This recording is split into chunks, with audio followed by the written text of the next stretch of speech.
हम लोग का।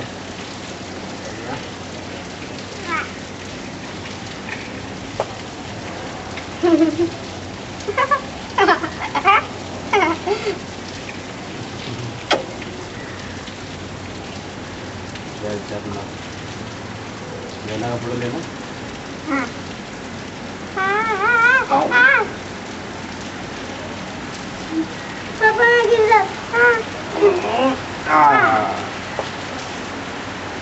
बारिश है ना? बारिश पापा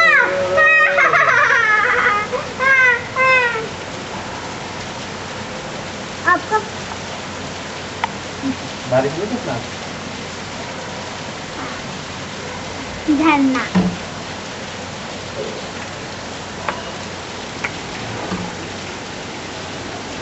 पापा वो लोहा क्यों अटका है? कहाँ पे? वो लोहा गिर गया ऊपर। पानी इधर। पापा एक गार्ड वाला। अब मैं गिर गया तो? नहीं नहीं नहीं नहीं नहीं।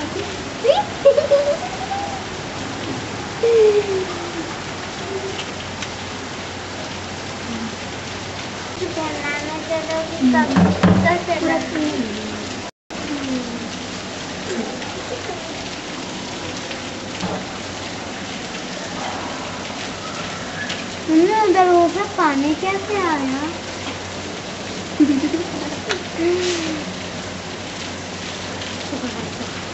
हाय मेरा पिक्चर। अरे पापा ये पकड़ लेना।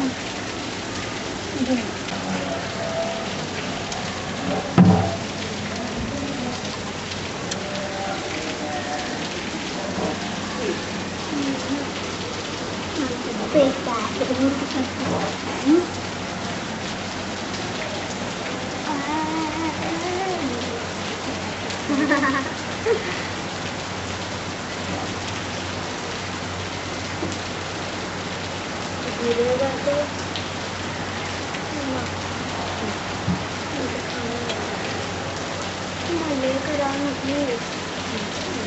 मम्मी मिलेगा तो जरूर लाएगी। हाँ शुभ।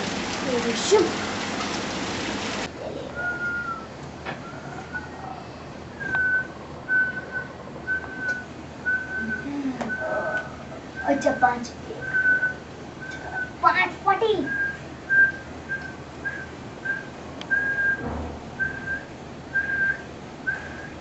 एक मिनट मम्मी। हाँ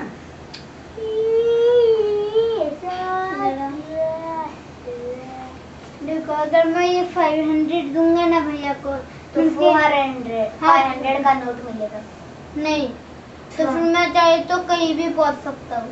हाँ तो फिर मैं कहाँ पहुंचूं इनमें से? भैया मुझे नहीं पता ये आया। मुझे गेम पता नहीं। मैं तो वहाँ पहुंचूंगा पर मैं बता नहीं सकता। मैं भी अबे वापस तो वही रुपए मिलने वाले। अरे हाँ वहाँ तक तो पहुंच जाऊंगा। चल ना यार यहाँ पहुंच। अब तू देख अभी 50 रुपीज दे सकते हो। नहीं नहीं मैं छक्का नहीं मान रहा। मैं पीस रुक जा।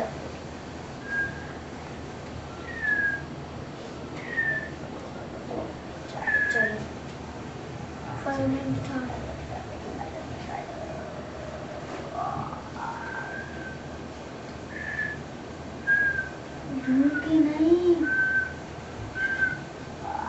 मैं 500 से यहाँ पहुँच जाता हूँ और मुझे 500 वापस मिलता है। मेरा 500 वापस मिलेगा। तुझे तो मिला ही नहीं कुछ। चल डैश से थोड़ा खरीदना क्या? पीछे भी आ सकता है।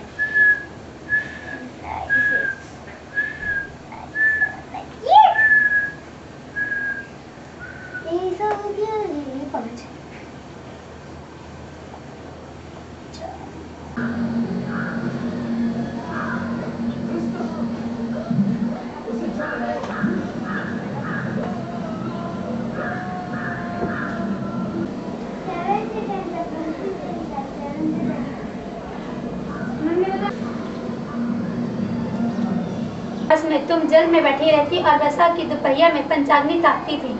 श्रावण के महीने में जल बरसा तो तुम भूखी प्यासी रहकर मैदान में बैठी रहती थी। तुम्हारे पिता इस तरह के कष्ट को देख करके बड़े दुखी हुए। वे चिंता में पड़ गए, मैं अपनी कन्या किसको दूं। उसी समय नारद जी वहां आ पहुंचे। मुनि श्रेष्ठ नारद जी उस समय तुम्हें देखने गए थे। नारद जी को देखकर गिरि ने आर्धपाद आसन देकर उनकी पूजा की और कहा, हे स्वामी, आप किस लिए आए हैं? मेरा अहोभाग्य है, आपका आगमन मेरे लिए अच्छा है। नारद जी ने कहा, हे पर्वतराज सुनो, मैं भगवान विष्णु का भेजा हुआ आपके पास आया हूँ। आपको चाहिए कि यह कन्या रत्न किसी योग्य वर को दें।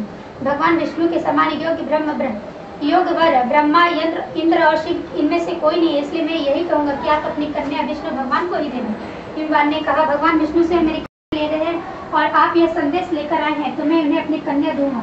हिमवान की इतनी बात सुनकर मुनिराज नारद आकाश में विलीन हो गए। वे पीताम्बर, शंख, चक्र और गदाधारी भगवान विष्णु के पास पहुँचे। वह हाथ जोड़कर नारद जी ने भगवान विष्णु से कहा, हे देव सुनिए, मैंने आपका विवाह पक्का करा दिया है। उधर हिमवान ने पार्वती के पास जाकर कहा, हे पुत्री सुनो, मैंने तुम्हें भगवान एक सखी ने पास आकर तुमसे कहा, देवी तुम क्यों इतनी दुखी हो, इसका कारण बताओ। तुम्हारी जो भी इच्छा होगी मैं यथाशक्ति उसको पूरा करने की चेष्टा करूंगी, इसमें कोई संशय नहीं है। पार्वती बोली, मेरी जो कुछ अभिलाषा है उसे तुम प्रेम पूर्वक सुनो। मैं एकमात्र शिव जी को अपना पति बनाना चाहती हूँ, इसमें कुछ भी संशय नहीं है। मेरे इस विचार को पिताजी ने ठुकरा दिया, इससे मैं अपना शरीर का त्याग दूंगी। पार्वती जी की इस बात को सुनकर सखियों ने कहा, शरीर का त्याग नाक में जा पहुंची। उधर तुम्हारे पिता घर घर तुम्हें खोजने लगे। दूतों द्वारा भी खबर लेने लगे कि कौन देवता या किन्नर मेरी पुत्री को हर ले गया है। उन्होंने मन ही मन कहा, मैं नारद जी के आगे प्रतिज्ञा कर चुका हूँ कि अपनी पुत्री भगवान विष्णु को ही दूंगा। ऐसा सोचते सोचते हैं न मालूम कौन मेरी कन्या को हर ले गया। ऐसा मालूम होता है ऐसा नहीं हुआ जो उसे किसी काले सांप ने काटा या सिंह खा गए हो। हाय हाय, मेरी बेटी कहाँ गई? किसी दुष्ट ने मेरी पुत्री को मार डाला। ऐसा कर वे वायु के झोंके से कांपते वृक्ष के समान कांपने लगे। इसके बाद हिमवान तुम्हें वन वन खोजने लगे। वह वन में भी भालू, सिंह, हिंसक जंतुओं से भरा बड़ा भयानक हो रहा था। तुम भी अपनी सखियों के साथ उस भयानक वन में चलती चलती एक ऐसी जगह जहाँ पहुँचा, आप मेरे ऊपर प्रसन्न है तो मेरे पति बने। मेरे तथा स्तुति कहकर कैलाश पर्वत पर वापस आने पर तुम्हें हिमवान में उस वन में तुम्हें खोजते खोजते आ पहुँचे। चारों दिशाओं में तुम्हारी खोज करते करते वे छाती से लगा लिया और विलप कर रोने लगे। फिर पूछा, पुत्री तुम सिंह, व्याघ्र आदि जंतु से भरे इस वन में क्यों आ पहुँची? पार्वती जी ने उत्तर दिया, हे पिताजी, मैंने पहले ही अपने आप को शिव जी के हाथों सौंप दिया था। आपने मेरी बात टाल दी, इससे मैं यहाँ चली। मेरे साथ तुम्हारा विवाह कर दिए, इसी से तुमने मेरा अर्धाश्रम पाया है। तब से आज तक किसी ने भी मुझे इस व्रत प्रकट करने का अवसर प्राप्त नहीं हुआ। हे देवी, मैं यह बताता हूँ, इस व्रत का हरितालिका नाम क्यों पड़ा? तुमको सखियां हर ले गई थी, इसी से इसका नाम हरितालिका पड़ा है। पार्वती जी ने कहा, बताइए इसका पुण्य क्या है और क्या फल है? यह व्रत कौन करे? श्री शिव जी पार्वती जी से कहते हैं, हे देवी, मैं स्त्री जाति की भलाई के लिए उत्तम व्रत बतलाता हूँ। जो स्त्री अपने सौभाग्य की रक्षा चाहती है वह यत्न पूर्वक इस व्रत को करे। पहले केले के खंभे आदि से सुशोभित एक सुंदर मंडप बनाने के लिए मैंने आपकी पूजा की है। हे पार्वती, मुझे राज्य और सौभाग्य दे, मुझ पर प्रसन्न होवे। इन्हीं मंत्रों से पार्वती और शिव जी की पूजन करें, तदंतर विधि पूर्वक तथा सुने और ब्राह्मण को वस्त्र, गौ, सुवर्ण आदि देवे। इस तरह एक चित्त होकर स्त्री पुरुष दोनों एक साथ पूजन करें, फिर वस्त्र आदि जो कुछ है उसका संकल्प करें। हे देवी, जो स्त्री इस प्रकार पूजन करती है वह सब पापों से छूट जाती है और उसे 7 जन्म तक सुख तथा सौभाग्य प्राप्त होता है। जो स्त्री तृतीया तिथि को व्रत न कर अन्न भक्षण करती है वह 7 जन्म तक बंध्या रहती है और उसको बार बार विधवा होना पड़ता है। वह सदा दरिद्रित, पुत्र शोक से व्याकुल, स्वभाव से लड़ाकी, सदा दुख भोगने वाली होती है और उपवास न करने वाली स्त्री अंत में घोर नरक में जाती है। तीज को अन्न खाने से सूखड़े, फल खाने से बंदरिया, पानी पीने से जोग, दूध पीने से सांपिन, मांसाहार खाने से बाघिन, दही खाने से बिल्ली, मिठाई खाने से चींटी और सब खाने से मक्खी होती है। उस रोज सोने से अजगरी और पति को धोखा देने से मुर्गी होती है। इसलिए हर स्त्री व्रत अवश्य करे। दूसरे दिन सुवर्ण, चांदी, तांबा अथवा बांस के पात्र में अन्न भरकर ब्राह्मण को दान दे और पारण करे। जो स्त्री इस प्रकार के व्रत करती है वो मेरे समान पति पाती है और जो मरने लगती है तो तुम्हारे